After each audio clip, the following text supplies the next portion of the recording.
your Chargers linebacker, Daiyan Henley, and you're tuning in with Chargers Unleashed.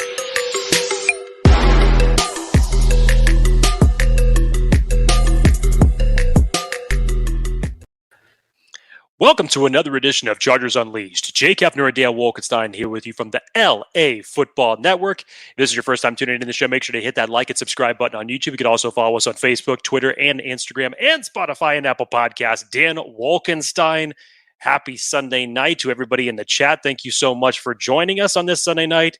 We have a lot that we want to get in, want to talk about this evening. Obviously, we're going to recap what has taken place over the last 4 days with the NFL Scouting Combine. Got a little bit of an update as far as the latest with some free agency news. What's the latest coming out of Indianapolis as far as what's being heard out of there?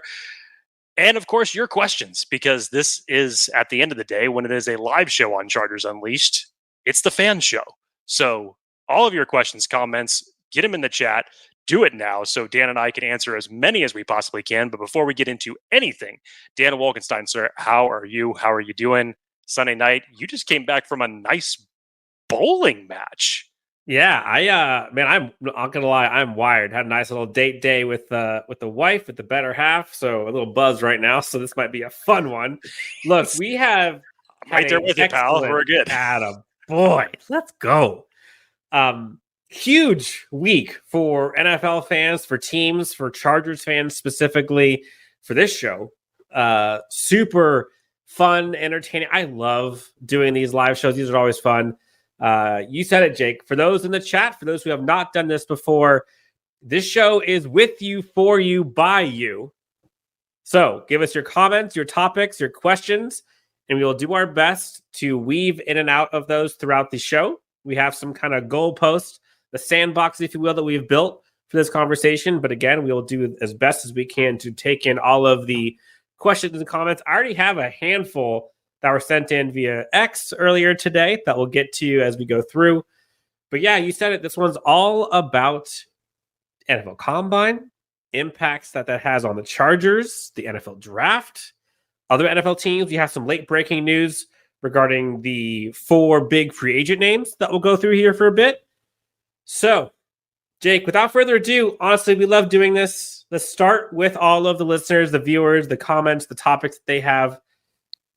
Let's see. We've got another lay-in for the lads. I'm not familiar with that terminology. I don't know what that means, but we're all going to hang out here together. Fitness says Joe Alt at 5. You saw the big dudes running today. I think I heard Rich Eisen clamor for Joe Alt potentially protecting Mr. Justin Herbert today. Bolted Chad, BTFU, let's go. Matthew Dahl says, hello, guys. Jorge Rodriguez, friend of the show. It's been far too long, boys, but we are here. That's what matters. Bolted Chad, Jake. Still on that Neighbors train, but of course, Marvin Harrison Jr. would be amazing.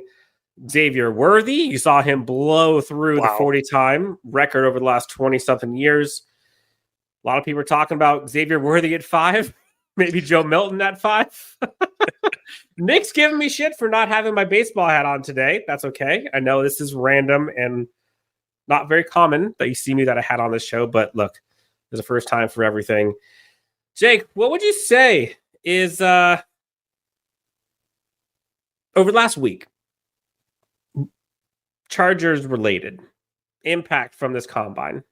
Biggest story or biggest storyline change to a narrative? Let's say. I mean, I don't think there's just one.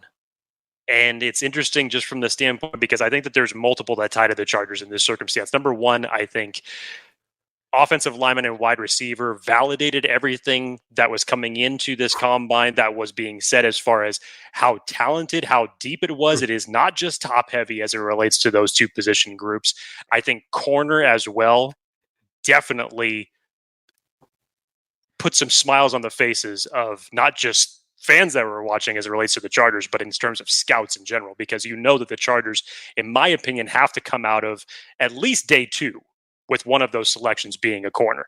And who knows how many picks that the Chargers are going to have within the first 3 rounds, depending on the trade down scenario. But I think that they have to prioritize that position very highly in the first 2 days at least. I think there were even some positions that kind of got some attention to some folks. Even Daniel Jeremiah said that he felt that the linebacker group actually tested better than he expected, when we thought that the linebacker group in general was pretty weak coming into this class. And outside even Brock Bowers, for what you had with Jatavian Sanders, Theo Jackson, Ben Sinnott out there for how they performed at the tight end group, again, it gives you a little bit more options out there. And then probably the biggest, Dan, is that we were all watching because everybody wanted to see the second tier of the quarterbacks, J.J. McCarthy, Bo Nix, Michael Penix Jr. We wanted to see their stock skyrocket to the moon to see if that's going to end up facilitating a trade back for the Chargers at the 5th overall spot. And I thought out of those three, I thought Michael Penix Jr. and J.J. McCarthy showed out the best. And Charles Davis, they were even saying it today, Dan, when the offensive linemen were running. Charles Davis was saying that there is belief around the league that J.J. McCarthy may be closer to those top 3 quarterbacks than some people actually believe. And then there was another report that came out earlier today where there was even talk that hypothetically that quarterbacks could go 1, 2, 3, 4, which would then possibly leave the Chargers at the 5th spot, which if he's doing the math, that could mean that Marvin Harrison Jr. is sitting there at 5.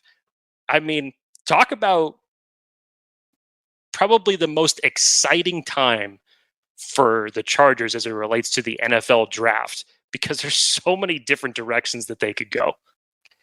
I legit don't remember the last time I've had this much excitement and hype this early on for a draft than I have had this year. And this NFL Combine just kind of kicked that thing up to an 11 for me. And there's a lot of storylines and I think themes that started prior to the Combine and have either been eliminated after the Combine has completed or maybe has ratcheted up. I think one, and honestly, we always say it, we try to get to as many comments and questions as we can, but those who choose to donate to the cause, friends of the show, they always get bumped to the top. So, friend of the show, Charlie Sinclair's donates $1.99, gets bumped to the top with his question. And it's almost like we knew this was coming again. I feel like this is like the second or the third time that we have answered this question. Yes, but look, after today, what we've seen this past week, with especially the wide receiver group, which is kind of how we can kind of weave this one in here. Marvin Harrison Jr. or Malik Neighbors at number 5. Now, again, in context, these two did not run. These two didn't have to run. Marvin Harrison Jr. kind of no-showed the entire program, which was a little weird. I think that was a little unprecedented. But that then gave the opportunity to all the other wide receivers. And boy, were there a lot that showed out. Jake and I, we had talked about kind of our group that we liked the most ahead of this. At least kind of that second, third, maybe 4th tier, if you will, of wide receivers. So maybe this is kind of a 2-part question, Jake. If we're looking at this wide receiver group, let's answer Charlie's question first. If you had to stay at 5 and your options were Malik Neighbors or Marvin Harrison Jr., who are you taking? Folks in the chat, who are you taking? The best part about this is that there is no wrong answer, in my opinion, but you start thinking, okay, what's going to be a better fit for the Chargers? And like I said, there is no wrong answer because I know obviously where Dan's going to go in this circumstance. For me, you can't pass up Marvin Harrison Jr. You just can't if you had that opportunity to get there. I was one of the people that, of course, was upset about the whole Matt Prater situation at the end of the season, the missed field goal that essentially cost the Chargers going from 5 to 4 in the draft order. That really would have solidified them in the Marvin Harrison Jr. conversation. A little insider information, when that kick went wide, Jake and I had a little bit of a tizzy for about 45 minutes where Jake was in his feelings. And I'm like, dude, anyways, yes, Jake was not happy that day.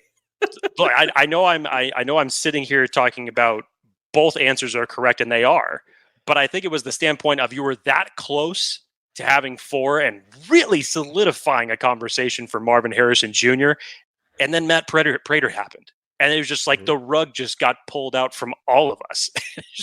It was such a bad feeling. But in terms of when you compare it like this, to answer the question, Marvin Harrison Jr. to me wins out, but it's not by much, to be honest, because the explosion that Malik Neighbors brings to an offense, what he does after the catch, his top acceleration that he can get to, his way of maneuvering through traffic and creating some of those huge plays that the Chargers have just lacked from an offense having, even with Mike Williams. But Mike Williams is not Malik Neighbors.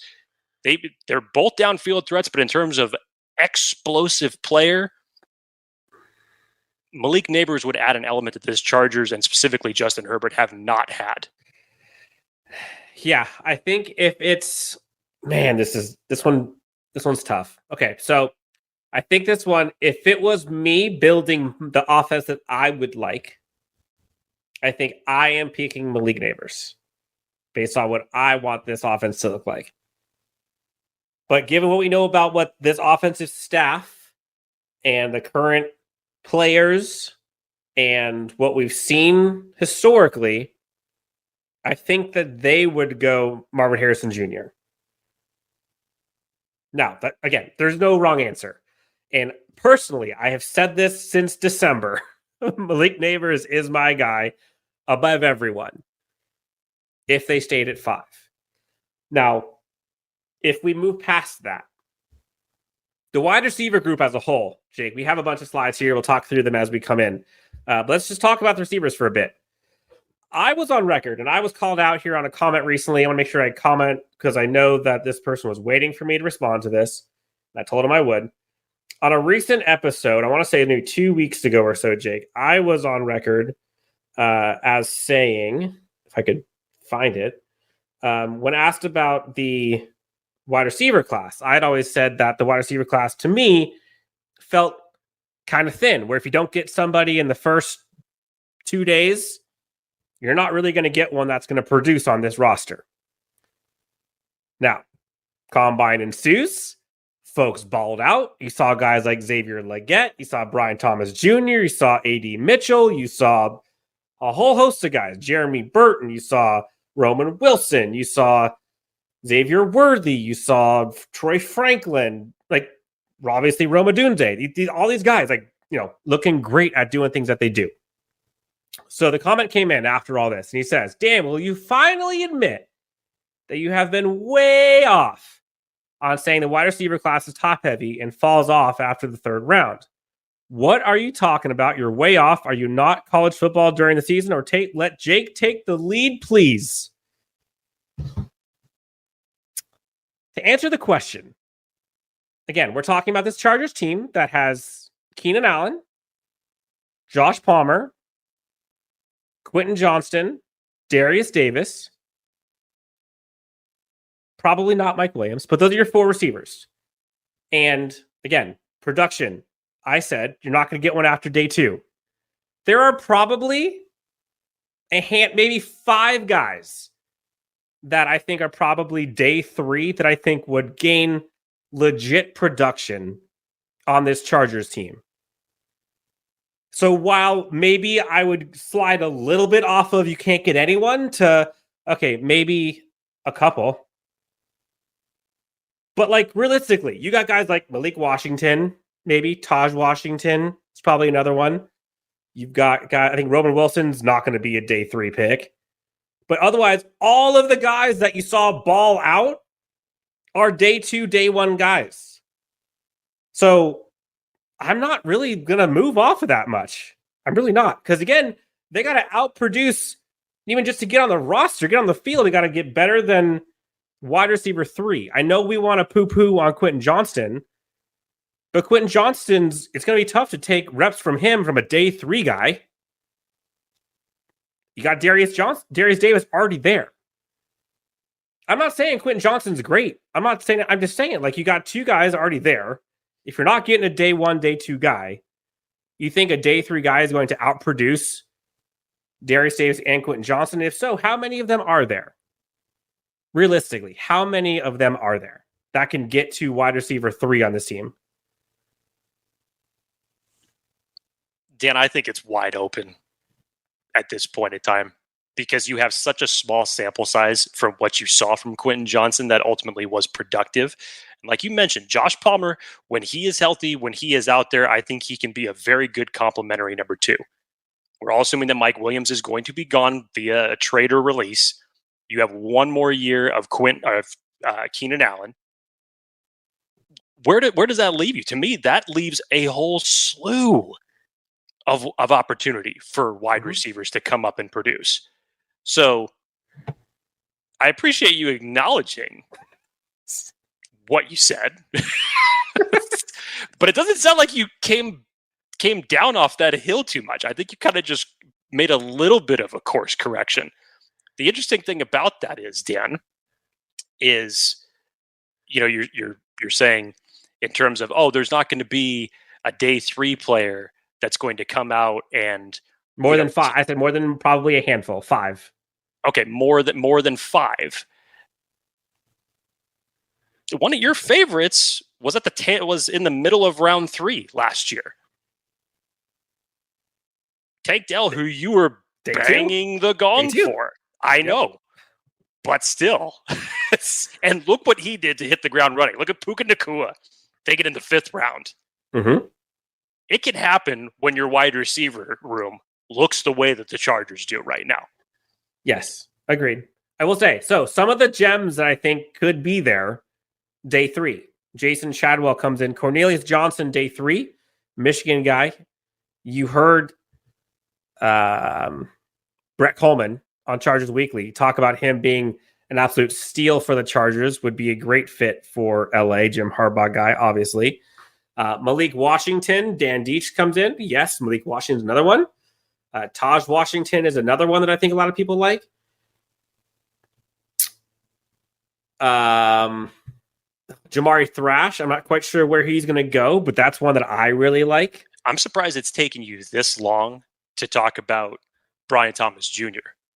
He had a phenomenal That's my day dude at the combine. Yep. And the worst thing about Brian Thomas Jr. is the fact that he got the unlucky draw to have to play on the same team as Malik Neighbors at LSU, because he had a phenomenal day running the 40, running through the drills. If his stock wasn't high enough already, I think he may have elevated it even a little bit more. Brian, I'm looking at this. Brian Thomas Jr. had a 997 RAS score, by the way. I have a type. I put out earlier before the day started that the receivers that I really liked were Brian Thomas Jr., Xavier Legette, Jermaine Burton, and who was the other one I'm missing? A.D. Mitchell. Those are my 4. Those are my 4. Those guys all had 9.57 or higher RAS scores. A.D. Mitchell, 997. Xavier Legette, 992.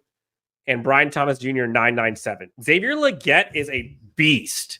He's the one, if they want to mirror the Mike Williams archetype, that's the guy. That's the round 2 guy, probably, if it's up to me. I don't think it will. Before the combine, Adonai Mitchell was the dude I was looking for at 37. No chance in hell that he's going to be that 37 now. No shot. Brian Thomas Jr. Go ahead. Go on. No, go ahead. Sorry. Finish on. I was going to say, between Adonai Mitchell, Brian Thomas Jr., those two, you're probably not going to see them go any later than 20, which is insane. Xavier Legette, love. And as we get through this, because we got a lot more topics here, so we'll go into the next position here. But what you're starting to realize is, while Malik Neighbors is epic, and I would love Malik Neighbors if we picked him at 5.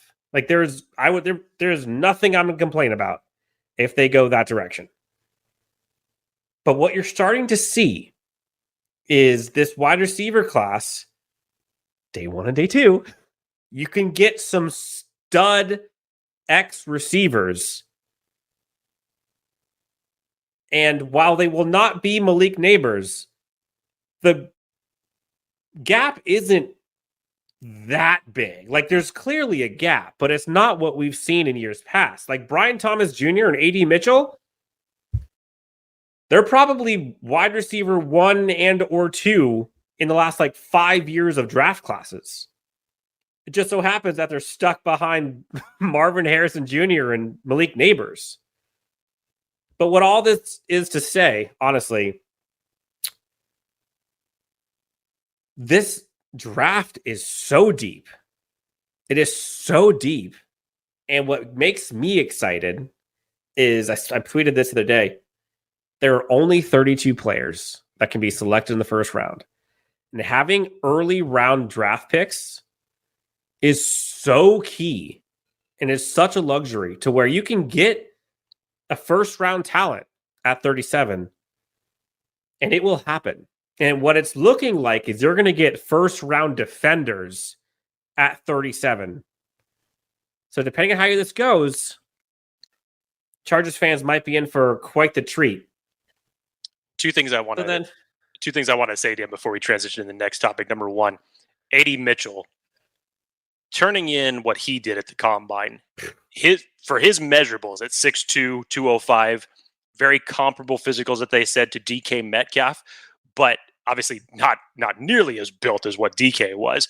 But in terms of those similar type of measurables, they're the only two at the combine that have turned in numbers the likes of a 4.3 440, an 11.4 broad jump, and a 39.5 an 11.4 vert and a 39.5. I'm mixing them up. 11.4 broad, 39.5 vert jump. Those are insane, freakish alien numbers for a wide receiver to turn in. Last thing on Xavier Worthy. If that wasn't one of the best moments that you've ever seen at the combine for him to do it, when he hit that 4.25 and all the commentators were saying, it's like, oh, well, I don't think he's going to run again because you saw some players dropping out after they had a high, or a very low 40 time.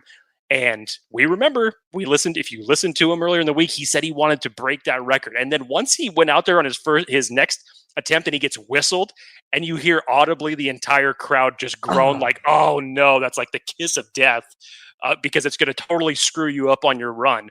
And then he goes out and it's a 4.22 unofficial, ends up being a 4.21.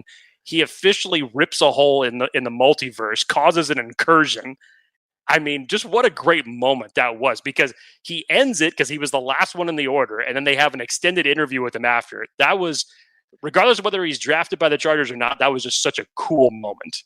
Yeah, and it was cool to see. I think it was Stacey Dales was saying, like, after that first one, it was like a mic drop moment. He took off the shoes. He was kind of done for the day. He was ready to run all the way to the locker room. Like, he had the backpack on. He was good.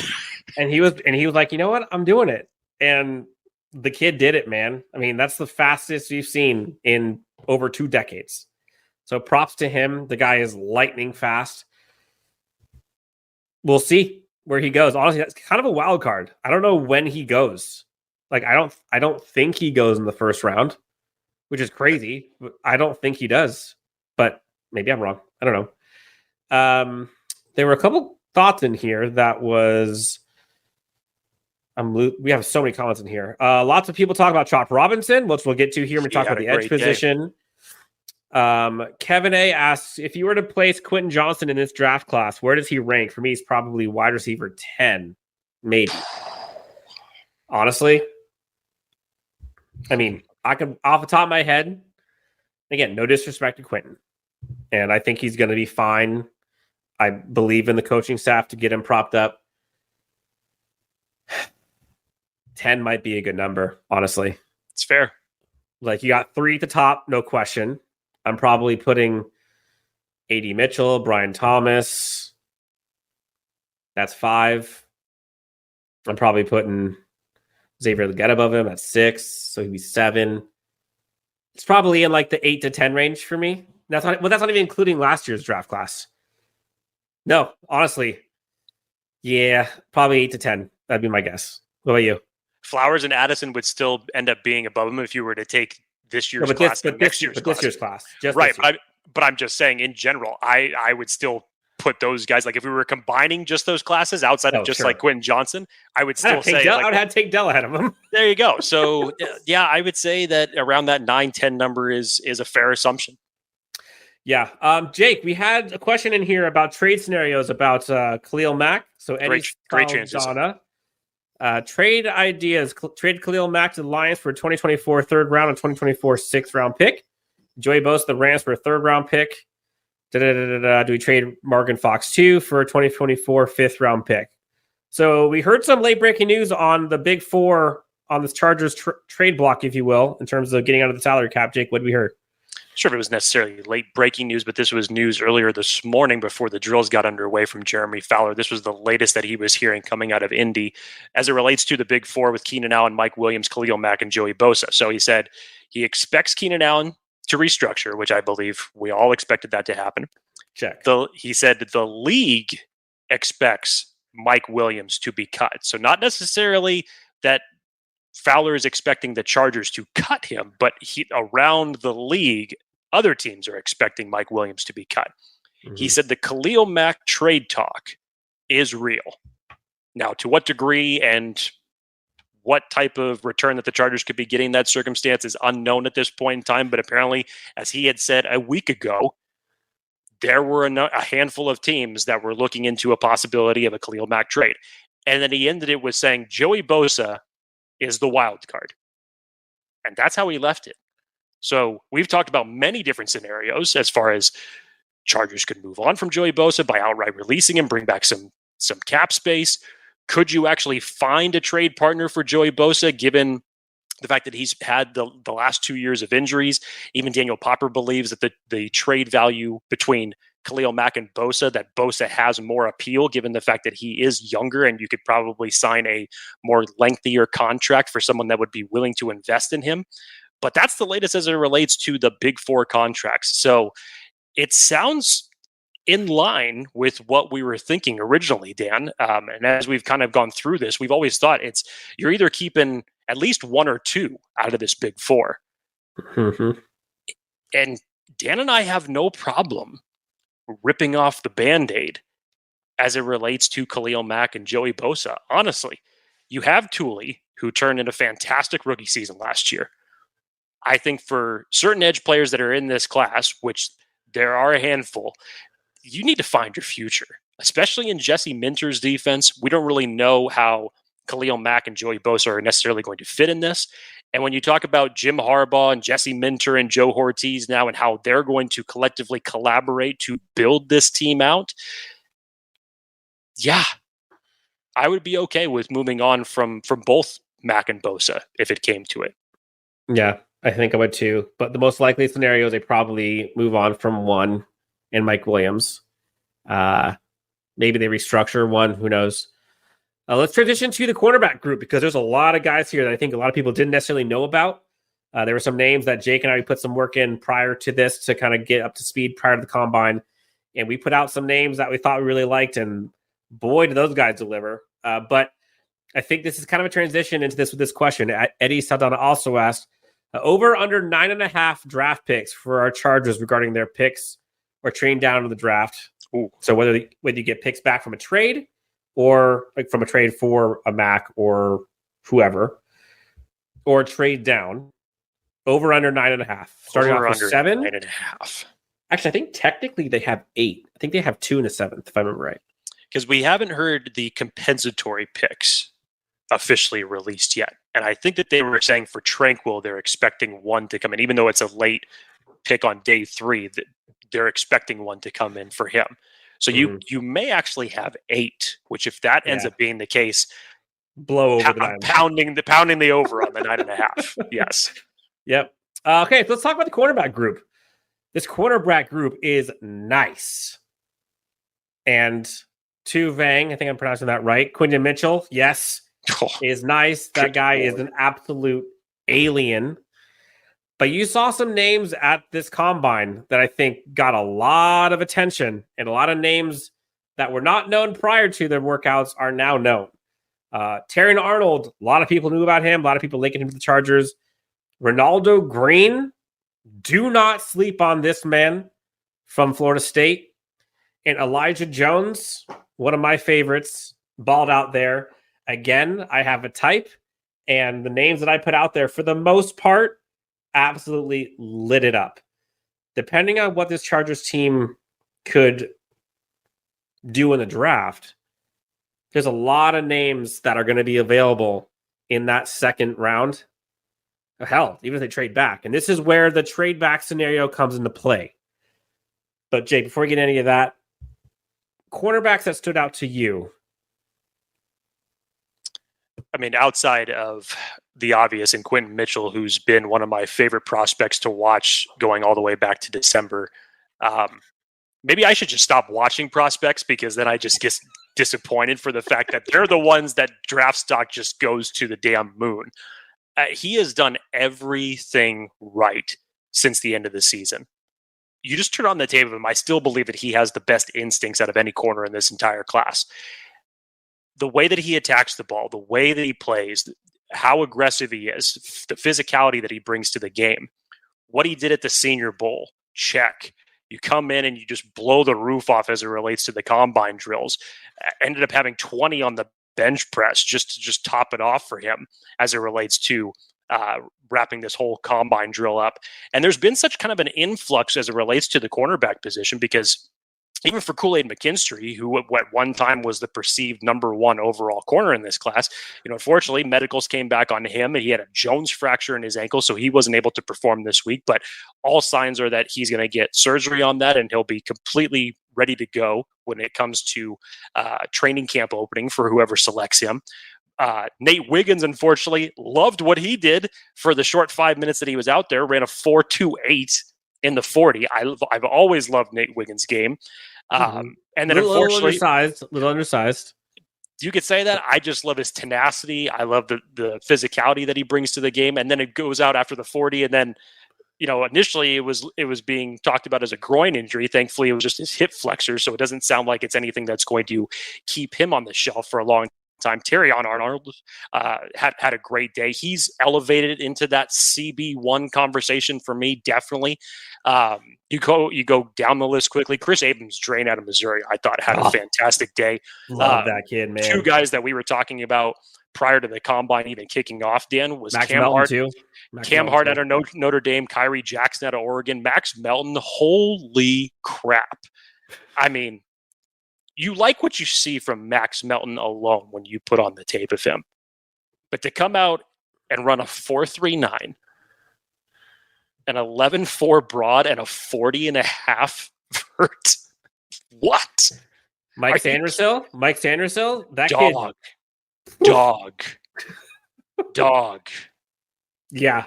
I think Mike Sandersill, I tweeted about it. I think he's the most fluid DB there is. And it makes sense. He's a converted wide receiver. But, man, that kid's awesome. But listen to all the names that we have that we're just spewing out right now. Like, we didn't talk about Elijah Jones. We haven't talked about Nehemiah Pritchett. We haven't talked about Kamal Haddon. Didn't even get to Rakestraw yet. Andrew Phillips, Rakestraw. Like, we're like a dozen plus deep right now. And this is where we get going. There are going to be first-round talent at DB available in the second round at 37. This cornerback group is loaded. And while there is no Sauce Gardner, although Quentin Mitchell is kind of like creeping up to that point, the next tier is vast. So I like that group a lot. Dan Deach comes in here. Jerrion Jones, sleeper at nickel corner. Jake, you were the one that got me locked in on him. That guy is going to be epic. Before we get to their positions, Jake, let's talk about our friends. Pay the bills. Want to let everybody know, but the easiest way to get into the action on all sports everywhere, it's Underdog Fantasy and their pick'em game. Just pick higher or lower on your favorite or least favorite player stats. You can win up to 20 times your money in a single night. Underdog keeps it super simple with their easy-to-use website and mobile apps. Just pick between 2 and 5 players to fill out your pick'em entry. Get every pick right and take home some cold, hard cash. Just use the promo code UNLEASHED and get your first deposit doubled up to over $500 by Underdog. Go to Underdog Fantasy today and let them know that Chargers Unleashed sent you. All right, Jake, let's get to some of these questions that we have here from the original post that we put in here on Twitter. I don't know if you can see it. There, I'll make it a little bigger for you. Okay, first one. This is going to cause World War IV after World War III is over. Jake, I'll let you answer first. Folks in the comments, you can answer as well. If Marvin Harrison Jr. slips to 5, do we trade back for a haul or do we take him? Let's define the haul. Exactly. Let's say you trade back to like what's a wide receiver needy team? Let's say you trade back. So I don't want to say we're going back to like 20. That's just unrealistic. Let's say we're trading back to like early teens. You could probably get second, third, fourth. Plus whatever that pick was. It's tough. Again, you're not spewing. I mean, even in the teens, I know it's tantalizing because we've all been talking trade back scenario in this circumstance.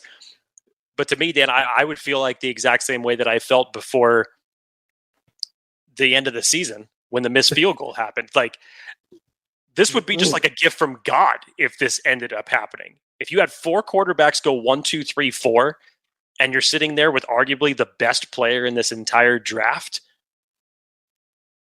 How could you not pair that with Justin Herbert, especially when you have Keenan Allen, who is on some of the last legs of his career, especially with what the wideout room is going to look like in 2 years from now? I think this one, will you field calls? Sure, you'll field calls. No doubt about it. But yeah, this is one where it pumps the brakes in a way where Dan and I would be accepting it, even if back to our original conversation that we would have between, was it Neighbors or was it Bowers? And because of the trade value, depending on what it was, we would be all right with moving off of that, given the haul that could be in return. In this case of Marvin Harrison Jr., I don't think that I would. I'm looking at it. Like, I'm just trying to think, like, who would be a team that would trade up for a receiver? Would it be maybe Tennessee would? Maybe Chicago would jump up from 9, but I don't think so, given the fact that, okay, they would probably be comfortable with just waiting for Rome Odunze to fall to them at 9 and him possibly. But even that, they don't have a second round pick, so you're probably not doing that. Tennessee, you could probably do it with. So maybe if they gave you 38, if you went back to 7 and you gained 38, would you do it? I still don't think that's enough. So you'd stay? I would probably stay. Yeah, if it was me, I'd probably stay. And this is where, okay, so again, this is where this is tough, because it's, would you rather have Marvin Harrison Jr. or let's say 11? You can then get, I don't know, or 8 to 11, whatever. You can get maybe Rome Odunze, or you can get somebody like, I don't know, Terrion Arnold, and you can back that up with 37, getting somebody like, I don't know, Xavier Legette, or Sure. Pick a receiver. Sure. So would you rather have those 2 players or Marvin Harrison Jr.? Like, that's the discussion. It's tough. And the Chargers need volume of picks. I know. It's tough. It's tough. The better situation for the Chargers, as far as what I believe that you're going to get a better trade haul for, is if a team is trading up for a quarterback.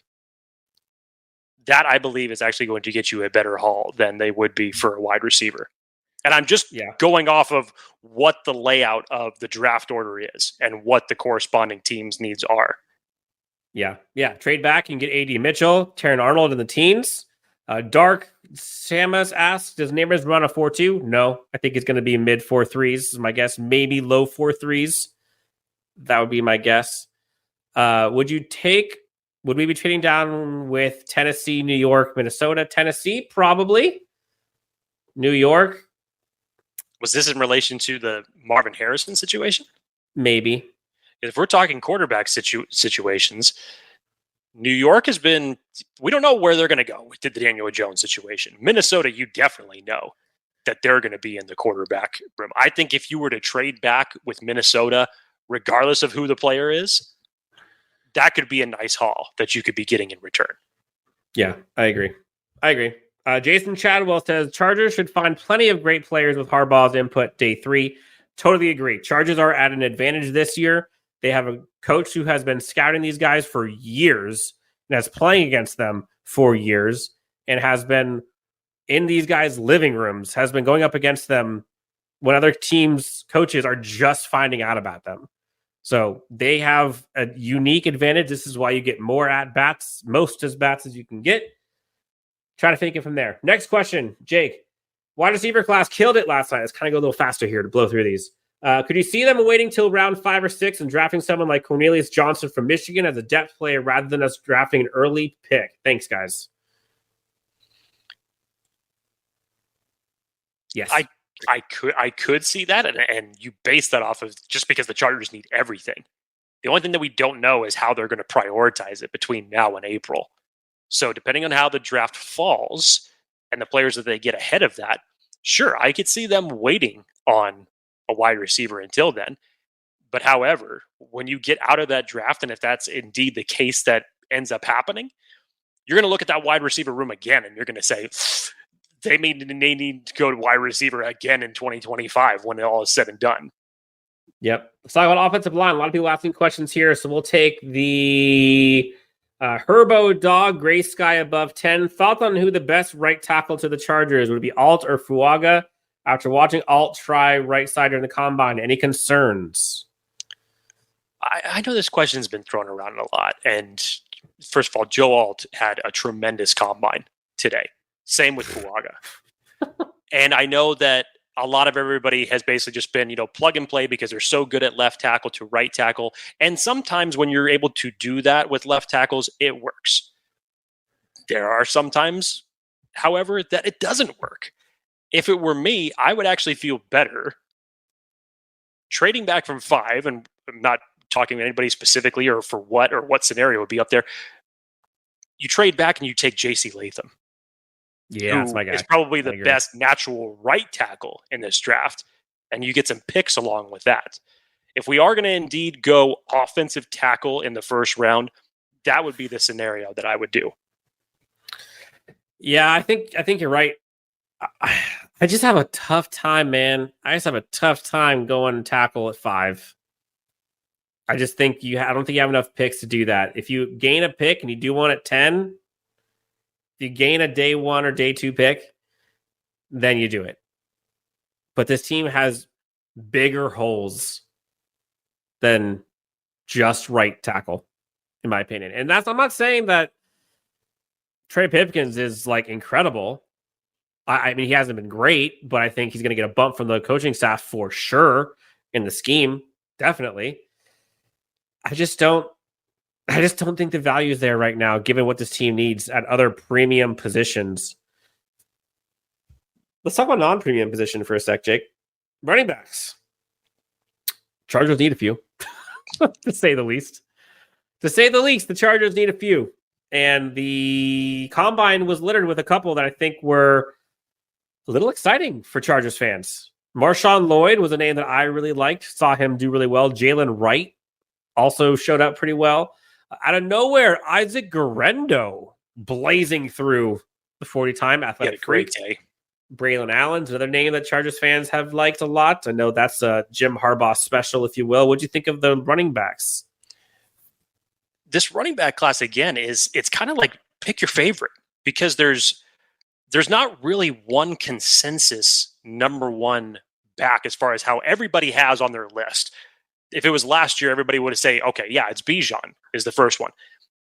This class, though, is so different. Dan, you even heard Daniel Jeremiah say it during the drills that he felt that Marshawn Lloyd had a chance to be the first guy taken out of this running back class, which is something that we had not heard before when we're talking about the likes of the Trey Bensons, the Blake Corums, the Brooks. I mean, we hadn't heard that yet, and that was an interesting thing to hear. But you go down this list, Daniel, I've always been a big fan of Isaiah Davis. I just like his physicality. I think that that's what the Chargers need in that type of a back, much in the same type of mold as Marshawn Lloyd. His vision and anticipation, a lot like Blake Corum when they were going through the drills, and it was, go through the bags, shoot the, 1 foot in the dirt and then go left or right. I thought both of them displayed what they're best at in that circumstance. Bucky Irving, I thought, had a decent day. I expected him to be a little bit better. I thought his RAS score was brutal, man. Yeah, Audric Estime. I don't think anybody saw the 4.72 40 coming. That was a surprise. Now, I think for him, in the positional drills later in the day, that was better. I think they were saying now that may just limit him to being that short yardage back because he's got the initial burst, but he doesn't have the long speed. But it's a very interesting running back class. And then like we have on the screen here, Dan, you gotta really like what you see from Jalen Wright out of Tennessee, a 4.38. I mean, he's got the quintessential body that you want at 5'10", 210 pounds. And to be that fast, I think, if I remember correctly, Daniel Jeremiah put up the physical comparators as far as number goes to Alvin Kamara.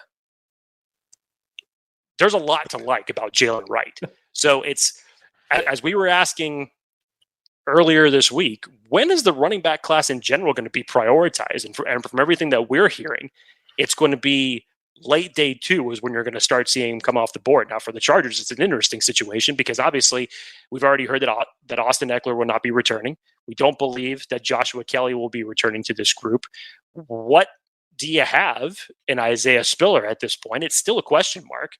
So I think the best course of action for the Chargers to do is that in terms of the free agent class, which is also going to be very littered with players in that circumstance, you go out, you sign one, and you draft one.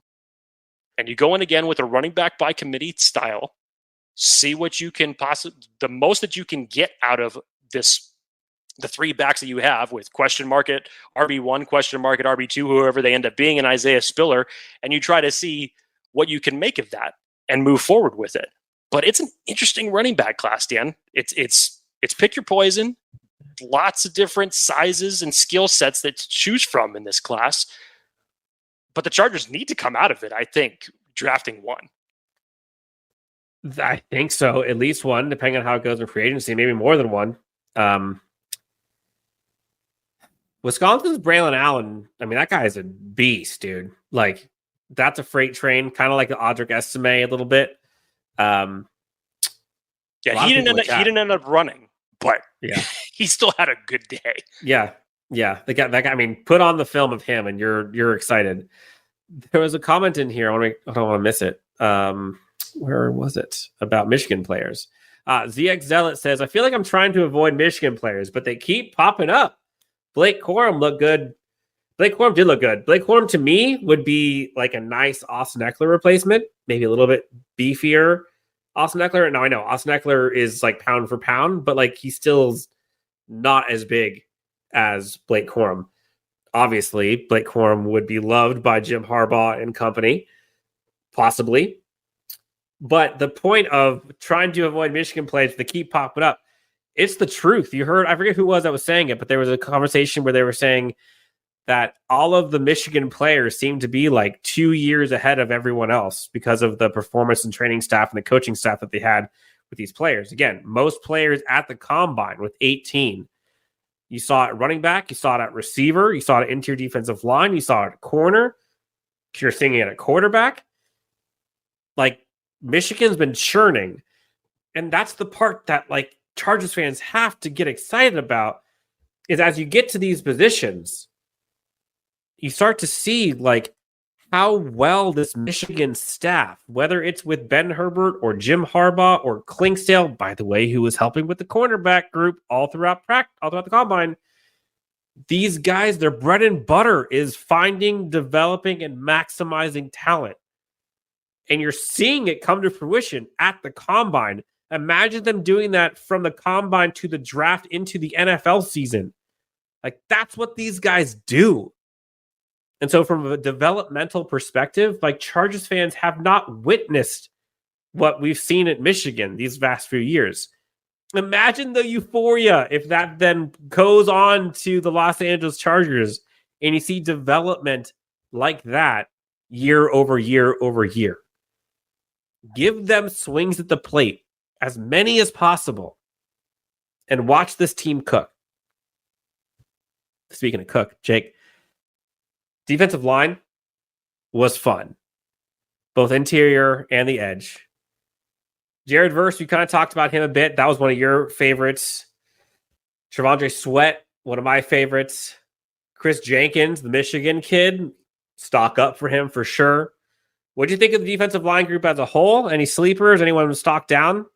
Thoughts on guys that potentially could be fits for the Chargers? Like I said earlier, when it came to Quinyon Mitchell, I just need to stop watching tape because, we were doing our defensive line positional outlook about a week and a half ago.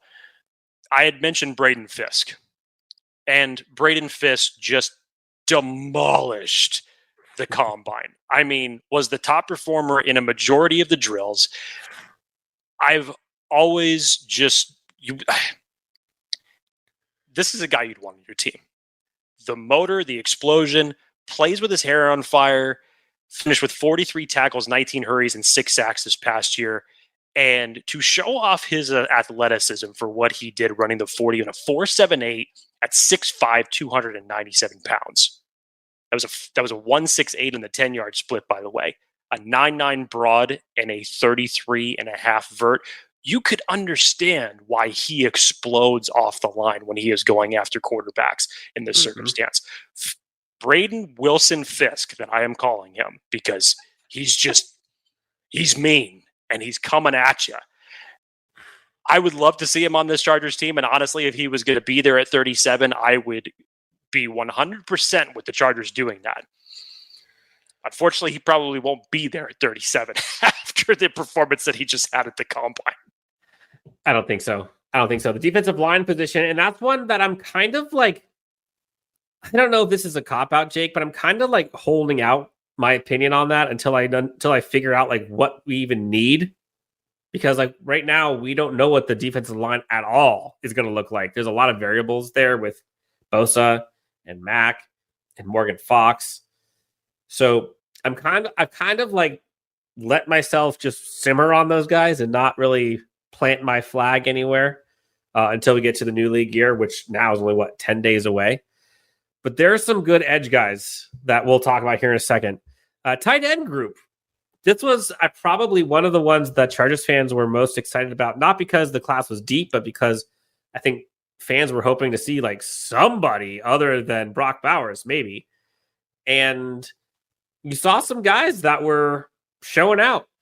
Jatavian Sanders, who I think a lot of people going into this was probably consensus tight end too. He might be now a little smaller, honestly, than I thought. I thought he was bigger than he was. I think he came in at like 6'3" something. He was 6'4". 6'4" for him. I think it was like 6'3" and 7'8" or something like that. 6'4", 245 pounds. Tip Ryman's another one that I think got a lot of stock up feel.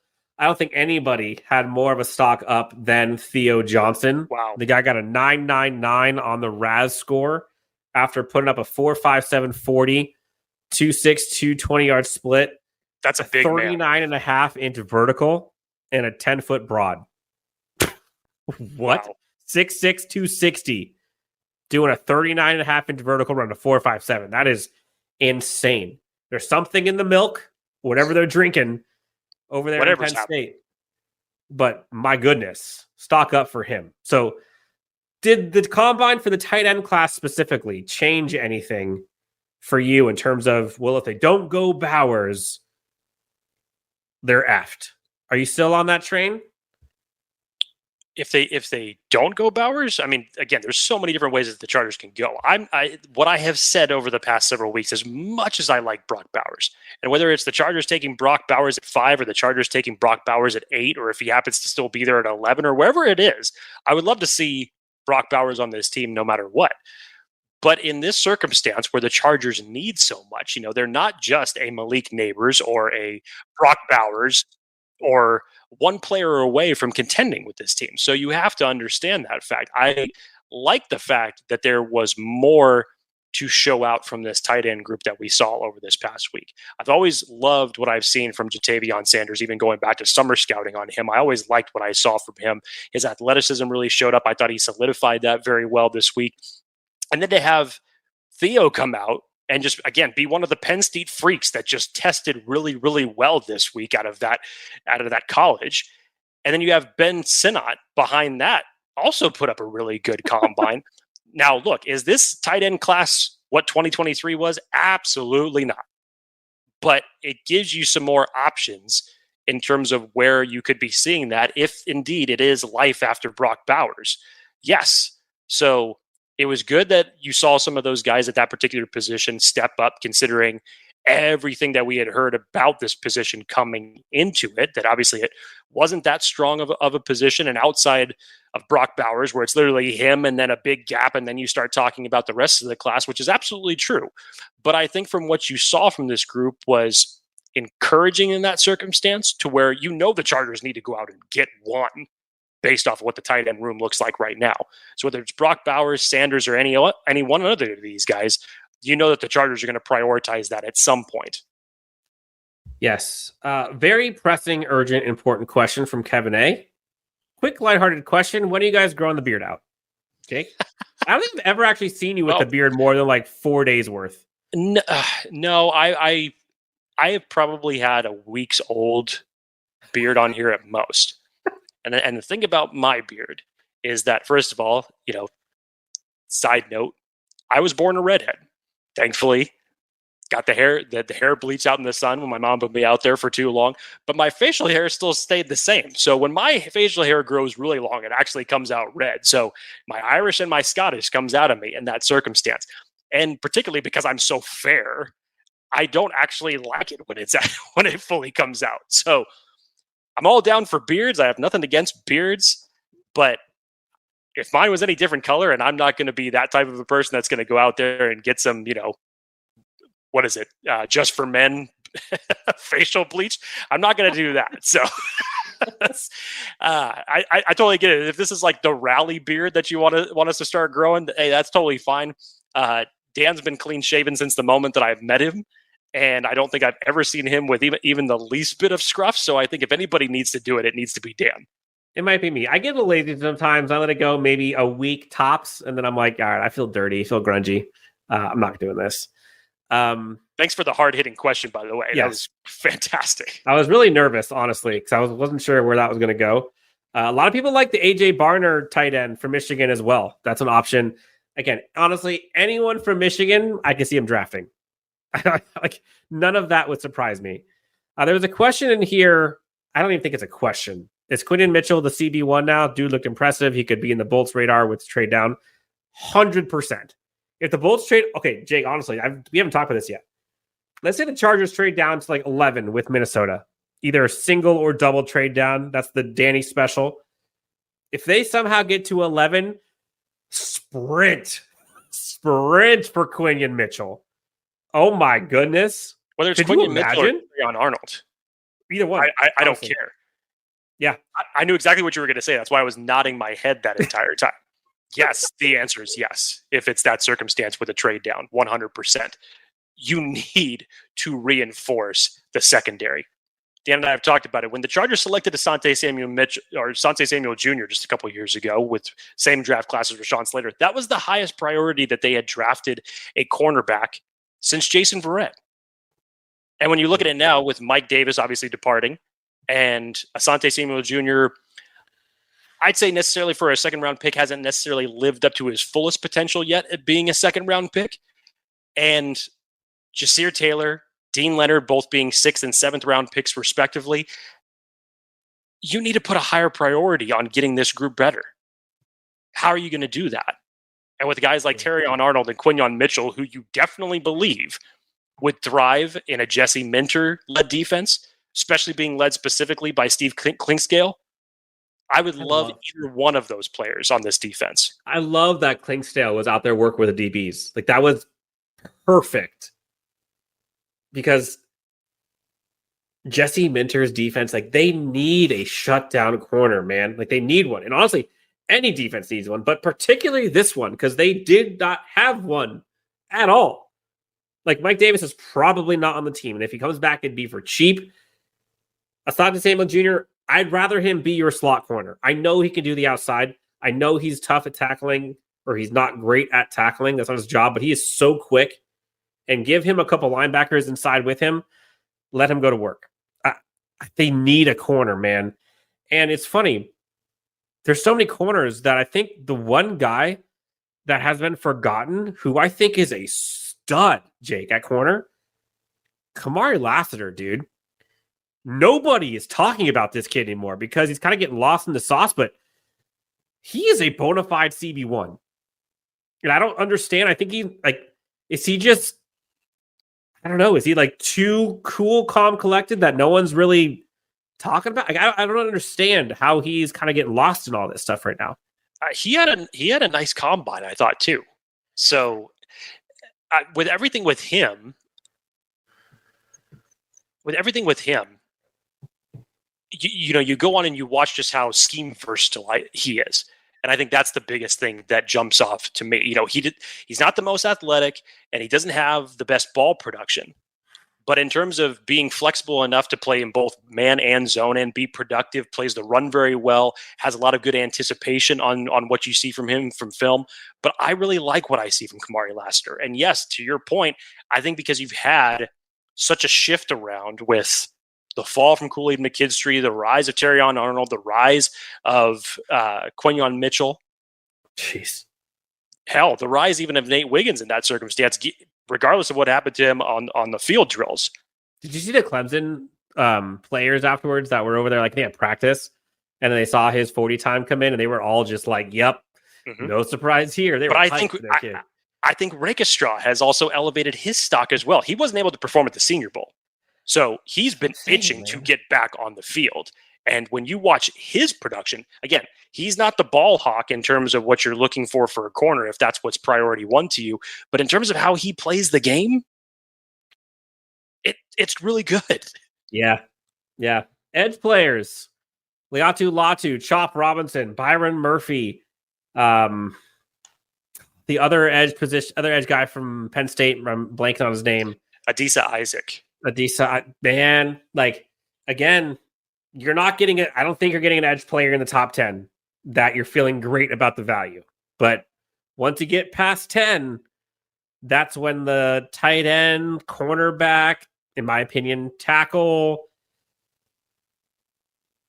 That's, I think, when those conversations, that's when Brock Bowers probably comes into play, in my opinion. Any other kind of key topics on the edge group? Like, again, I've kind of laid off the edge position. I'm kind of I don't want to set myself up for disappointment on some of these guys if like the Chargers don't need one, which they probably will, but I kind of just give myself an excuse to wait until I find out on March 13th.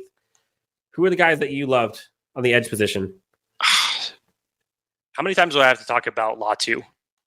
Honestly, I'll shut up. I will never get sick of talking about Latu. We had just talked about a whole trade down scenario, possibly for Quentin Mitchell, if he ended up falling to this far. Latu was another one that if the Chargers somehow found their way into the teens, or hell, even close to around that between 10 and 12 mark, if this is a situation where Joey Bosa and Khalil Mack are not coming back, and you pair Latu with Tuli, you would have two guys with high-end motors, very similar production in their final year of college when they came out, and just their tenacity and their relentlessness to get after the football. That, to me, if you were to tell me that would be your bookend of the future on either side of your defensive line, I think that would be insane to me if the Chargers were somehow able to do that. That's one of my dream scenarios, as much as I love to talk about the possibility of who the Chargers could possibly select at 5, or even if they trade down again, because the Chargers just need so much. But I just love everything that I see from Latu, whether it's what you hear from him in interviews, what you see from him when he's on the tape, because he just seems like the nicest dude, but he plays with his hair on fire. Like he's going to just go out there and demolish you. So if you're to tell me that you're bookend this defense for the future with Tuli and Latu as your starting edgers, sign me up for that. Yeah, it's funny. Latu and Chop Robinson, I feel like you could not be polar opposite in the reasons that you would draft them. Michael Huenzo asks, is Chop Robinson a lock for late round 1? I say no, he's not. You say no, even after what he did. Yeah. Like, wow. Again, I started off at the beginning of this. I think that the offensive side of the ball is going to be, there's going to be so many guys being taken that I think the defensive side of the ball is what's going to get pushed down a bit. And I'm going to guess from 33 to 40, you're going to see some guys, you're like, how in the hell are they there? And Chop Robinson's one. There's a few others. I think the corners, you're probably going to see some in there. Linebackers for sure are going to be there. I don't think anyone's getting taken in round 1. Safeties for sure. Interior defensive line for sure. There's going to be value there in the second round. But Chop Robinson and Latu, again, you would be buying their stock for polar opposite reasons. Latu is like the craftsmanship, the production. Like, you go look at what he's done at UCLA and you're like, dang, if that guy can produce there, he's going to produce here. Chop Robinson, I've heard people refer to him as like the mini Micah Parsons, where he has so much freakish athletic ability and it's so raw. The guy doesn't really even know how to pass rush right now, and he's doing it on pure athleticism alone. Get him a coaching staff that can teach him those traits. The guy's going to be an absolute animal. One, you're signing up for the traits and the ceiling and the possibilities. The other, you're signing up for how great he's already been and how you would imagine that would continue on in the NFL. Both of them, I think, are stud prospects. One, you're probably going to get a more immediate return in Latu, in my opinion, but you might be paying dividends if you can get the right coaching staff with Chop Robinson. So I don't know. Do you think Chop goes in round one? I do. Yeah, I do. Especially after those drilled. Now, I get all the knock on Chop Robinson. And totally. Chop had a better 2023 than he did 2022 than he did this previous season for him. But that's just that freak athleticism that when you say, like, okay, who's going to be that coach that's going to be able to put that production together? Because he can get after the pass rusher. He can be inconsistent at times. His production can dip. I get it. Even playing alongside Adisa Isaac and what that Penn State defense was with those two at the edge rush position, I still think that and again, am I saying that I would do it? I'm not necessarily saying that I would do it, but am I banking on one of these other teams to see those type of testing numbers for a dude his size coupled with what he did in college and bank on that as a first round pick to say, yeah, I'm going to go out and I'm going to get him? Dan, some people were comparing him just in terms of physical numbers because there were some that were better, some that were worse, but in the same ballpark as Micah Parsons. Yep. And again, that's not me saying it. That's what other people were saying. So somebody is going to see those numbers and that athletic freak ability from Chop. And yes, I think that they will take him in the first round. Yeah. Again, I think you're going to see defenders available in the second round at 37 or whatever the Chargers pick that you're going to be like, what? And Jake, this is where I'm so excited because you and I are going to be together for the draft, annual tradition. Day 2, I think, is going to be an absolute madhouse. Because what gets me excited about day 2, and hell, day 3 too, is, and correct me if I'm wrong, I don't want to put words in your mouth. And Chargers fans, maybe I'm talking about you too. But under the previous regime, once you got to round 3 and past, you weren't really that optimistic that they were going to land the guy that you liked. Like, if we're being honest, Chargers fans, Jake, I'll ask you, realistically, how many times have you seen the Chargers draft the players that you wanted them to draft after round 3? After round 3? Well, round 3 and later. How many of those guys were you like, oh, that was my guy? Wow. Not much under the previous regime. I think last year when the Chargers selected Daiyan Henley in the 3rd round, that was actually one that was probably the most excited I have been for a Tom Telesco 3rd round pick. Yep. Remember a few years back when the Chargers actually had 2 3rd round picks? One of them was Joshua Palmer. The next one was Trey McKitty. It's like, to Dan's point, yes, I think everybody was just dreading that. What was going to happen? What was going to happen? I remember Jamari Sawyer was another one that I really liked that they picked. I thought that was a steal when they brought him in. And again, I'm not saying that the guys they picked were all trash. Like, I'm just saying, like, going into it, there are teams like the Ravens and like the Eagles and like the Chiefs who you're always like, God damn it. How do they always get these guys? Jake, now we have Joe Ortiz and Jim Harbaugh who like actually drafted those guys and coached those guys. And so that's what I'm excited for. Day 2, day 3 is you and I are going to be sitting there, right? We'll be sitting there. We're going to be so freaking hyped and excited and anxious. And we're going to be like, God, oh, wait. Joe Ortiz is picking. Oh, wait, we traded back? Oh, wait, so-and-so is available? Edrin Cooper is there? And then, bam, you see him get picked by the Chargers or someone find a corner, whoever it is. That's what I'm excited for, is that there are going to be BPAs that Chargers fans generally will have loved and will be picked by this Chargers team. It might not all happen now, but book it. I'm telling you. That's what I'm excited about. Equally as exciting was this linebacker group. Chargers fans aren't talking much about the linebackers, but they should be because they need some linebacker assistance. There are some athletic freaks, Cedric Gray, Edrin Cooper, Peyton Wilson, obviously, who tested out of the charts.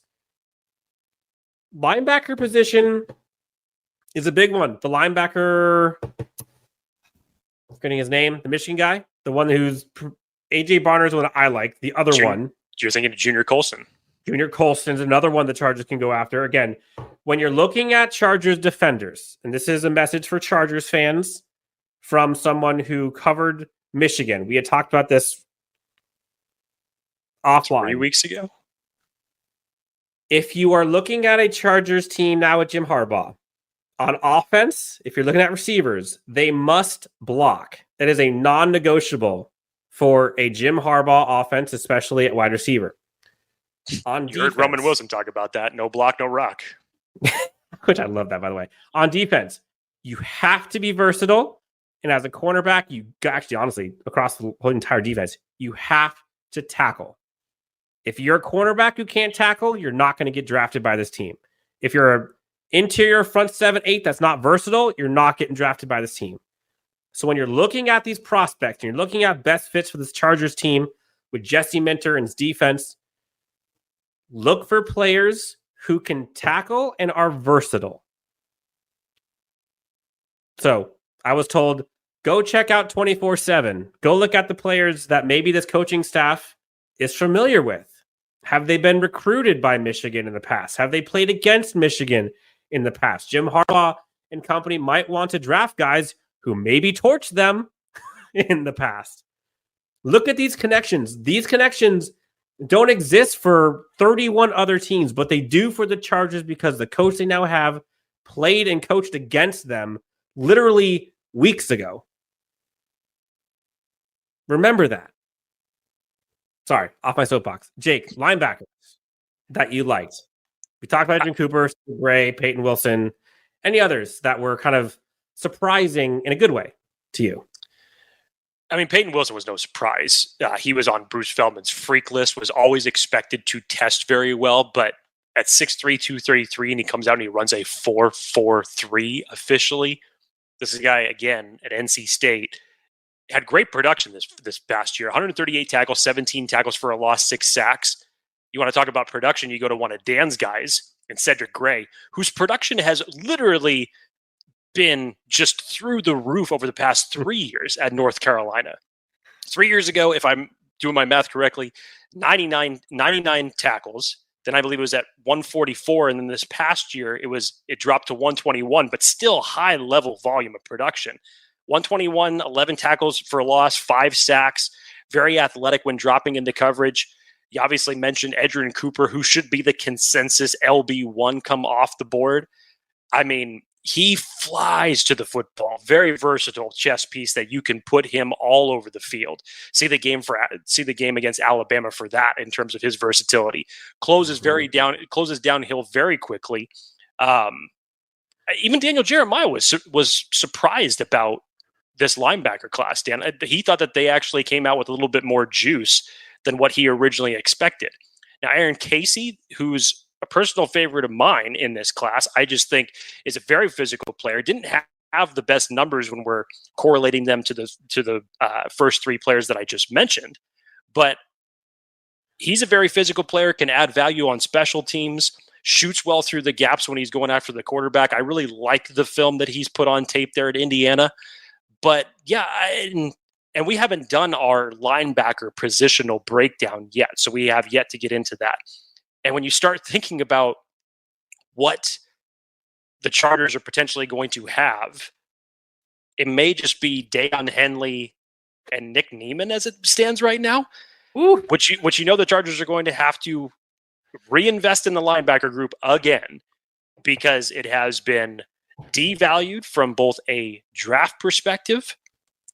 Actually, maybe that's not the right answer for that, because the Chargers technically traded up for Kenneth Murray in the first round. So I don't want to necessarily say 4 be years ago. devalued in the draft, but in terms of priorities of players that should have been kept.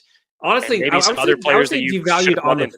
I would say devalued on the field, is because as soon as Brandon Staley brought in, it was like you're getting one linebacker, two tops. Yes, on the field. that's the better way to say it. So yeah, not necessarily devalued in terms of drafting, but in terms of players kept over players that released and how they were valued in the previous regime's defensive scheme. Yeah, and that's now led you to the depth that you currently have right now, which is not good. No. Again, your cornerback group right now, somebody asked, are we keeping Vato? Probably not. No. Your cornerback room right now is Asante Samuel Jr., Dean Leonard, Jazeer Taylor. Crickets. That's it. Another linebacker, Jake, that I did like. We're rounding out here. Got maybe 10 more minutes, and we'll be out of here. I like Michael Barrett out of Michigan. That was one that I liked. He's the other Michigan linebacker. And Curtis Jacobs, that guy's a workhorse. I think he's an effort player. Linebacker that I really like for this Chargers team.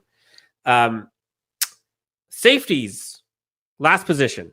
Again, another one that Chargers fans haven't really talked about. And again, look at the safety group. I know they got the crown jewel and Derwin James. I think they can and maybe should bring back Alohi Gilman, especially for the value. You should. I think you could probably get it for, I'm guessing, less than $3 million a year. You could probably get like a 2-year, $8 million easy. Probably do 2 years, $7 million, probably. If you want to go longer, 3 years, $9 million, something like that. But safety group is something that this team needs to invest in, and there are some good ones. Who are your favorites of the safeties, Jake? Now, I'll admit, I have probably not paid as much attention to the safety group as I have the cornerback group, just again, because the cornerback group is just littered. And my expectations are that I do believe that the Chargers will end up bringing Alohi Gilman back, because you just can't say, again, as many holes as the Chargers need, there's no way that you could say you're not bringing Alohi back on a reasonable price tag out of the 27 free agents that you have in this class, and that he should be the exception, and based on how he played last year. And or you would possibly say, you know what? No, we're going to go in a different direction, and we're going to leave this safety room just having Derwin and JT Woods, and we're going to go out and find our replacement, i.e. in the free agency or the draft. No, I think it makes perfect sense to bring Alohi back in this circumstance. Dan, I know you have watched the safeties more than I have, so the question's probably better suited for you to answer. Yeah. Cam Kinchins, the guy from Miami, love him. And if you like Derwin James, you're going to love Cam Kinchins. He plays a very similar play style to him. Malik Mustafa, that guy is an absolute beast. I think he had the most reps of any DB, if I remember right, at the bench press. The guy's a freak. Like him a ton. Javon Bullard, the kid from Georgia. I know Jason from Blueprints, friend of the show, obviously. He really likes him. Super high on him. And then Dadrian Taylor Demerson. You didn't hear that many times before the combine, but you'll start to hear it now. A safety that I really like. I'm sorry, who? I was going to say Cole Bishop had himself a day out of Utah. Yes, he did.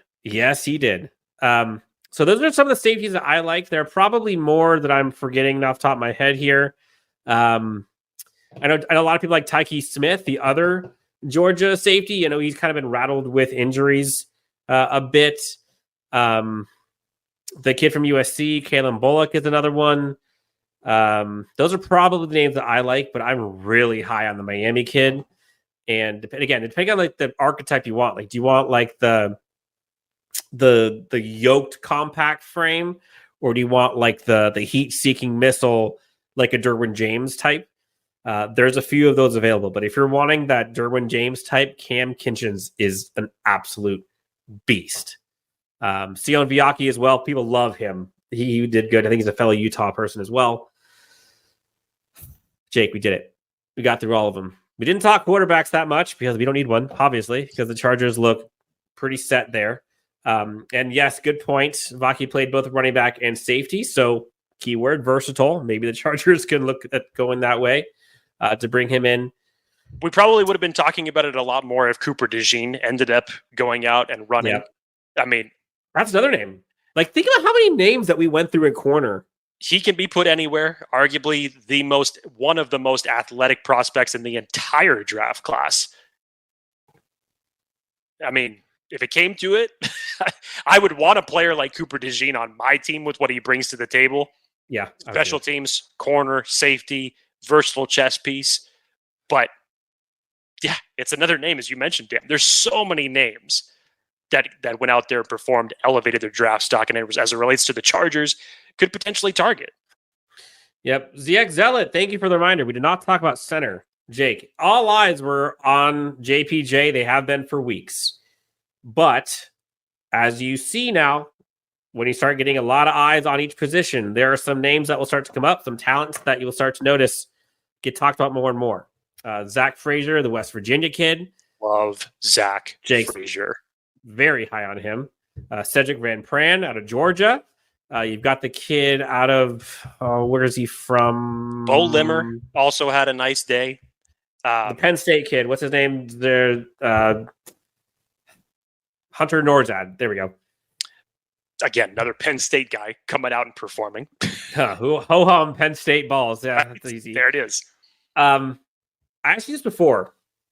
What round is the ceiling for when they have to get a center if they don't go free agency? I think going into this, I think you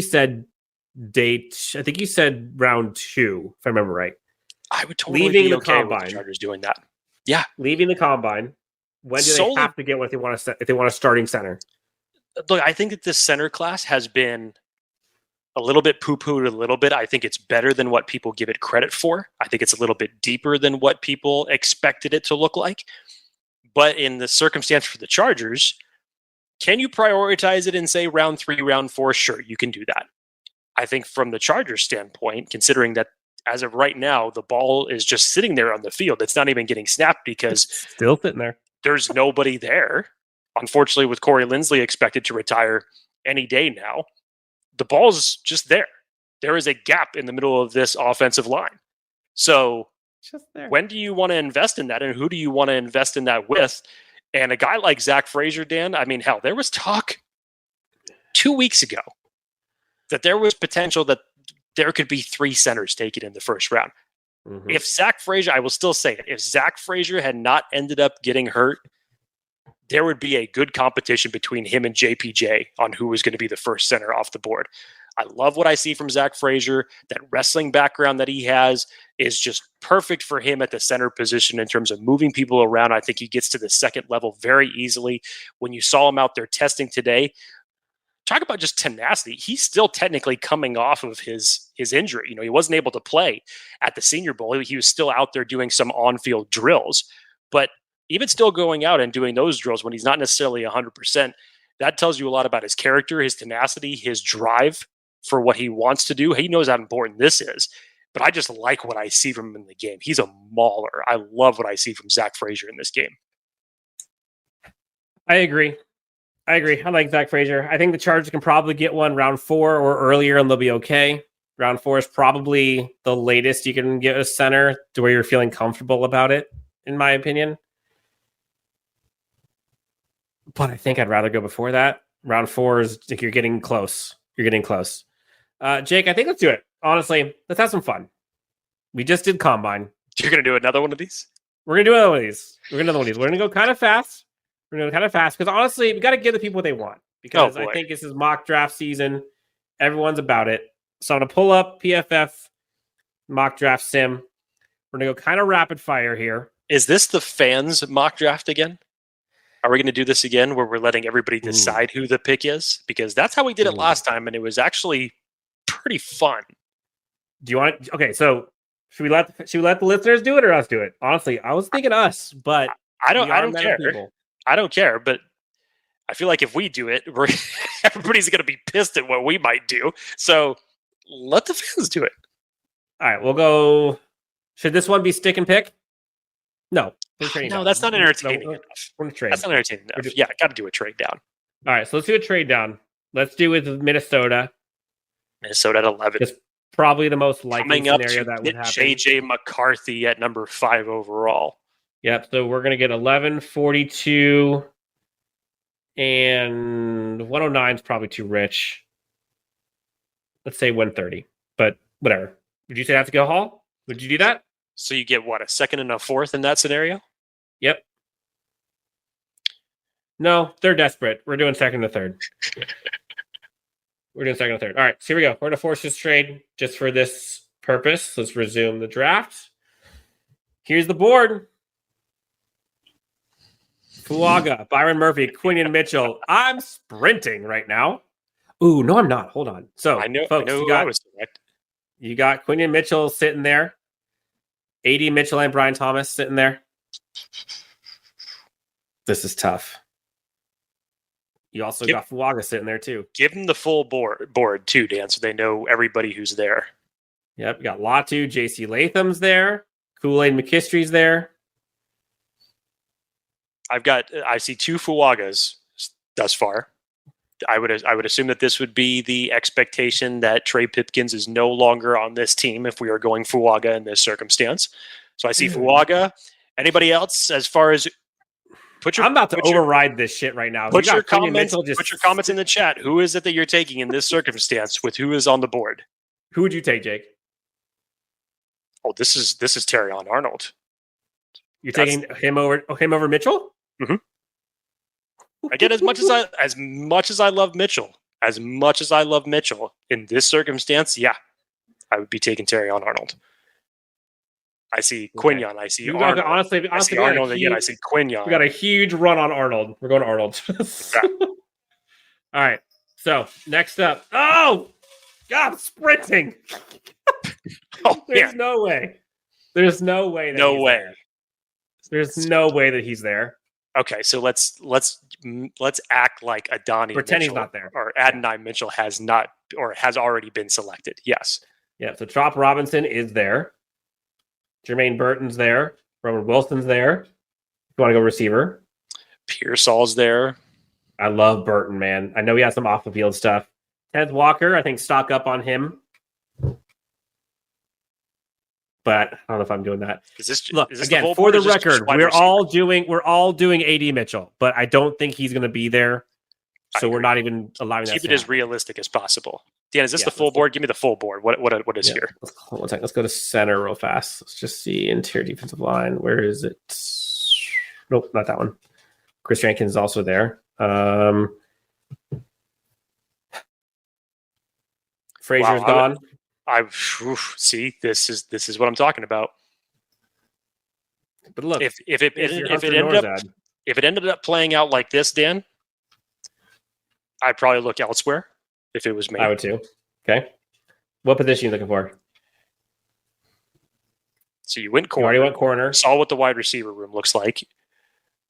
I like to see either what the edge or the defensive line looks like at this circumstance. Even though you just went defense, you're probably idealistically going offense in this scenario.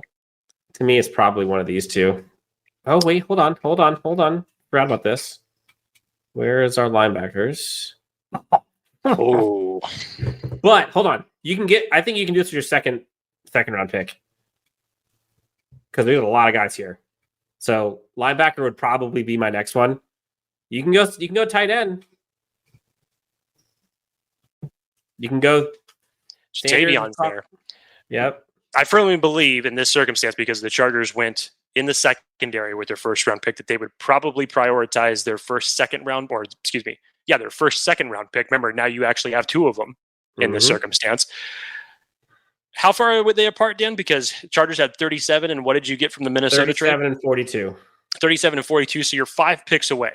So I think this could be a split between an offensive player and a defensive player in this circumstance. Yep. Let's look at interior defensive line real quick. So edge, you can go Chop Robinson. Oh, Dude. That probably would do it right there. I'm doing it. All right. Now, again, Mitchell, just pretend he's not there. Yes. Okay. You're probably going offense now. Let's see. Can you get... Oh, but we said we are going to go linebacker, though. Shit. Again, give him the full board. Give him the full board. We already went edge. You already went corner. So you got... And Ja'Tavion Sanders went in that circumstance, Dan. So he's now off the board. Roman Wilson's probably a pick. Obviously, this has to be an offensive player, most likely a wide receiver in this circumstance. It could be Roman Wilson, honestly. Roman Wilson would be a solid pick. But see, I don't think there's value right here at wide receiver.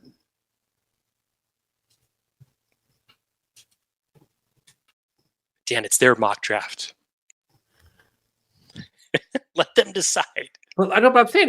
They all said Chop, so I'm going with Chop here for them. You had a handful of people that went Chop. You had a handful of people that were pissed that Ja'Tavion Sanders ended up getting taken. People are saying Wilson, it looks like, or O-line. So let's look at offensive line.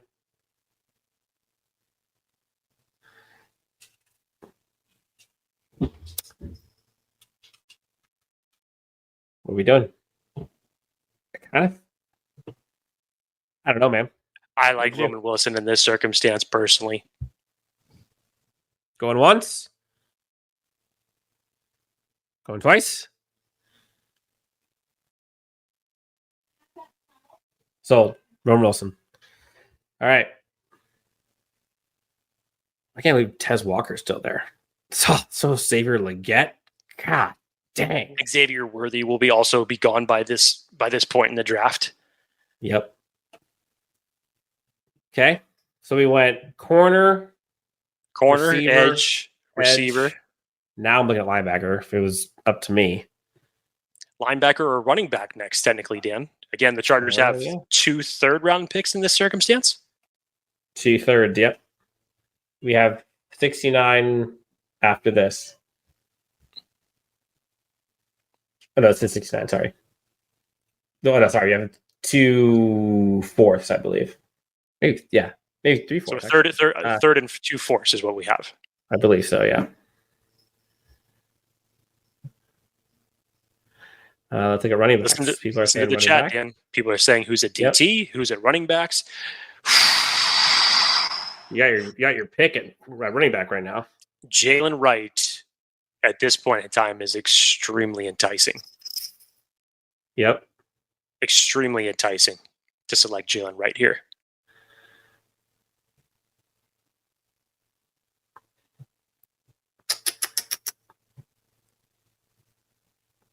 A lot of people are saying Corum. Marshawn Lloyd is still there. Corum or right. People are saying Corum or right, looks like. Guys, put it in the chat, whether it's position or specific player. Wilson, Corum. Who do you Wilson, guys want? right. Allen. So people are going running back. I think it looks like it's right. Someone's asking Mike Sainer still. Chargers already selected a corner. But they could double dip. Roderick Green is still there. Jeez. This is the trouble, man. Honestly. Oh, Sanders still went to the Chiefs.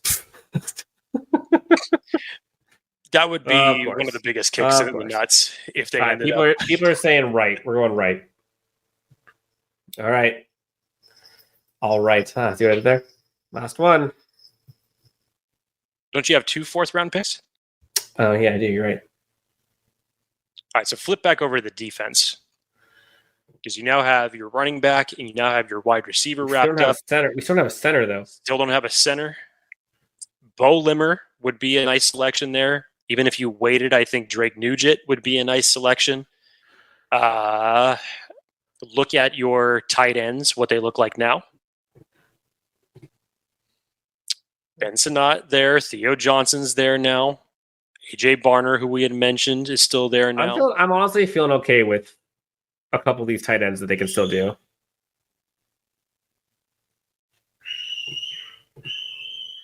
Yeah, but did you look at interior defensive line?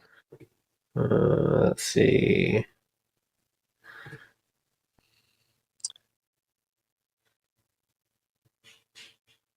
A lot of people are saying tight end. They're saying Theo Johnson. You probably have to get it at this point. All right. Theo Johnson is the one. Did we go linebacker? Let's see. I can't remember now, honestly. I don't think we did. Let's look at linebacker. Jeez. We're getting close to the end here, guys. See, I like Michael Barrett, dude. I like him a lot. Grayson Murphy, the other edge player. There you went edge, though. I'm probably doing... What would you do here?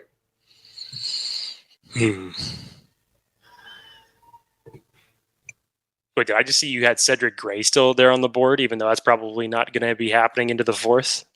I don't think so. Was he there? He's sitting right there. Yeah. I don't see that happening at all. I'd be surprised if that happened. I don't know how this big board came about, but they have him ranked 168. If this scenario ended up playing out, getting Cedric Gray here would be extremely valuable. Cool. All right, last pick. Round 5. This is where, again, you go BPA. Dude, Cole Bishop? Yeah. Really? Safety. Let's look at safety real quick. Is this with the... Oh, see, I told you, dude. This is why, because people are already saying that we're terrible. That's why I wanted to give this mock draft to everybody else. Hey, you know what? It wouldn't be a live show if you weren't poo-pooed by somebody, right? Exactly. Cole Bishop, Malik Mustafa. Cole Bishop would probably be the pick, honestly. BPA, people are saying. So BPA would be Trey Benson, but Cole Bishop's probably... Him or Logan Lee are the ones, probably. Would you do Trey Benson or Cole Bishop? Let's say they have Alohi. You have your running back now. I know, but say they need more than one. You got one. You're not going to select 2 running backs here with as many holes as you need to fill for the Chargers. Not at the running back scenario. No way. So if you maybe choose between Benson and Cole Bishop, if that's under the pretense that Alohi is not there, then yeah, I would probably select Cole Bishop. But is that my only option? No, look at the corners real quick. Oof. Honestly. What about interior defensive line, which we still have not addressed yet? I love these corners that are available. Interior defensive line. I just didn't see any guys I loved. Do you? Malachi Wingo could be one. Getting it this low. Have you selected your center yet? Oh, here you go. Boom. Hunter Norzad or Drake Nugent, honestly, would be a good selection here. PFF would give us a shitty grade, but Hunter Norzad's probably it, right? I mean, like I said, I'm for the fit. I mean, Cooper Beebe even as another selection here, even though he's at guard, but you need a center in this circumstance. So if it was me, it would be between Drake Nugent and Hunter Norzad. So if center is the priority, you definitely have to grab one because there is not one there. Yeah, I'd probably do Norzad. They need a center. This is probably the best one available by far. And again, was Frazier available in the second round? I don't believe he was. He was not. No. There it is. If Frazier was there in the second round, I would have taken him in the second round, and I would not even let Dan argue me on that circumstance. No, he was not available. I do not know. He was taken at 31. All right. Hunter Norzad. That's the pick. Okay, we did it, fam. They're going to give us a shitty grade because they will. It's probably going to be like a C-. I know. But again, remember the ones that we did bad on are the ones that we like that they are bad on or they are low on. Like they have Cedric Gray way lower than I think NFL teams do. Same with Norzad, same with Johnston. Those are the 3 guys that I think are gotta love mock draft season because every pick that you make is wrong. Yes, but honestly, this ain't bad. We got corner, edge, receiver, running back. You got Rascore, breakout, Theo Johnson. You got a sleeper center that I think a lot of people probably like. Cedric Gray is one of my favorites. Roman Wilson's going to probably run low 4.3s at his pro day. Terrion Arnold, everyone says, is borderline CB1. You know what's wild? If you just isolated the third round alone, people would probably say that's the best third round that the Chargers have had in the last 10 years. Probably. Yeah. I don't mind it. You've probably had better. Probably had worse as well. And it's not a Tom Telesco draft because Tom Telesco wouldn't trade down. No, that's right. So we fixed it. Look, we went way long today, but honestly, this was fun. I think these live shows, bring the best out of a lot of Chargers fans. Excitement along the way, honestly, because the Chargers team has a lot in their corner right now, and it's looking real pretty about the possibility of trading down. And given the number of athletes that we saw ball out, I think it might happen, Jake. I think it might happen. I really do. Are you feeling lucky about going down? 100%. Like I said, you cannot pigeonhole yourself into your favorite guys at this point in time, given who you now have at the reins at the GM position. And with so many holes to fill on this roster for the Chargers, just to get back into saying a legitimate playoff contender, which they need a lot of work to do just to get there. If you have now a comparable GM that is willing to move around the board and fill holes in the best possible way to do that, I get it. We all have our favorite players. I've got my own. Dan's got his own. And I know that everybody else has their own. Yes. Dennis Yum. Dang, 2 Fs. Coupon Tom, look out. Hey, I think, honestly, Coupon Tom, if my Fs are Cedric Gray and Hunter Norzad, F them picks. I'm good with that. They can miss me with those Fs. Honestly, it's been fun. Jake, anything else you want to tell the great friends to get out of here? I know we're waiting long. Folks are probably waiting for dinner. Last words. Super excited that, the combine is now, not excited the combine's coming and gone, but the fact that we get to come out here and start talking about everything as it relates to the NFL draft is always fun. What we have coming up for this week is going to be super fun. So make sure that you guys keep it locked on here. Make sure to tune in. Dan and I are super excited about this week coming up. We're just 8 days away from the opening of the free agency negotiation period before the 13th, obviously. That's going to give us a lot of answers and indications as far as what the Chargers are going to do when it comes to April 25th. But super excited for this next month and a half. It's going to be a lot of fun. Always love talking draft with all of you. Appreciate you guys for tuning in tonight. For Jake Hefner, you can find him at Jake T. Hefner, myself at Dan W. Sports on X. And if you have not already done so, please hit that like and subscribe. It helps us out a ton. Until next time, please be on the lookout. Tuesday, we have a big episode coming. Stay tuned for that one. But until next time, we'll talk to you next on the next Chargers Unleashed.